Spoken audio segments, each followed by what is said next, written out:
اور دونوں دریا بھی یکساں نہیں ہیں، یہ ایک تو میٹھا ہے پیاس بجھانے والا جس کا پانی خوشگوار ہے، اور یہ دوسرا کھاری ہے کڑوا، اور ہر ایک سے تم تازہ گوشت کھاتے ہو اور زیور نکالتے ہو جسے پہنتے ہو،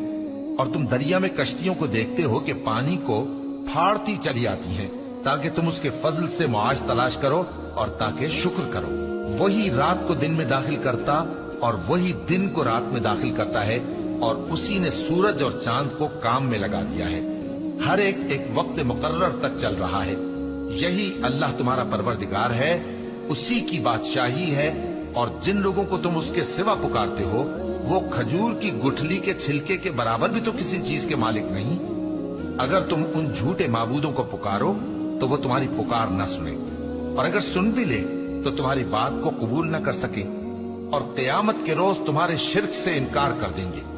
اور ایک ہی باخبر کی اور اندھا اور آنکھ والا برابر نہیں، اور نہ اندھیرے اور نہ روشنی، اور نہ سایہ اور نہ دھوپ، اور نہ زندہ اور نہ مردہ لوگ برابر ہو سکتے ہیں۔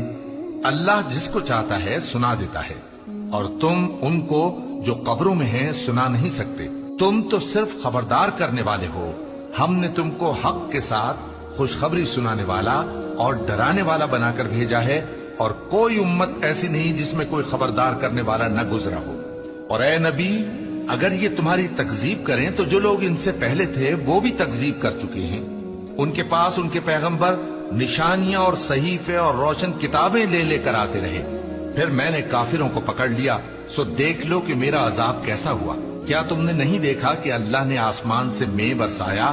پھر ہم نے اس سے طرح طرح کے رنگوں کے میوے پیدا کیے، اور پہاڑوں میں سفید اور سرخ رنگ کی گھاٹیاں ہوتی ہیں جن کے مختلف رنگ ہوتے ہیں، اور جو لوگ اللہ کی کتاب پڑھتے اور نماز کی پابندی کرتے ہیں اور جو کچھ ہم نے ان کو دیا ہے اس میں سے پوشیدہ اور ظاہر خرچ کرتے ہیں، وہ اس تجارت کے فائدے کے امیدوار ہیں جو کبھی تباہ نہیں ہوگی،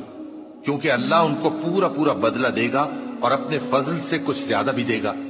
وہ تو بخشنے والا ہے، قدردان ہے۔ اور یہ کتاب جو ہم نے تمہاری طرف بھیجی ہے برحق ہے، اور ان کتابوں کی تصدیق کرتی ہے جو اس سے پہلے کی ہے۔ بے شک اللہ اپنے بندوں سے خبردار ہے اور ان کو دیکھنے والا ہے۔ پھر ہم نے ان لوگوں کو کتاب کا وارث ٹھہرایا جن کو اپنے بندوں میں سے برگزیدہ کیا، تو کچھ تو ان میں سے اپنے آپ پر ظلم کرتے ہیں، اور کچھ میانہ رو ہیں، اور کچھ اللہ کے حکم سے نیکیوں میں آگے نکل جانے والے ہیں۔ یہی بڑا فضل ہے۔ ان لوگوں کے لیے ہمیشہ رہنے والی جنتیں ہیں جن میں وہ داخل ہوں گے، وہاں ان کو سونے کے کنگن اور موتی پہنائے جائیں گے، اور ان کی پوشاک ریشمی ہوگی۔ وہ کہیں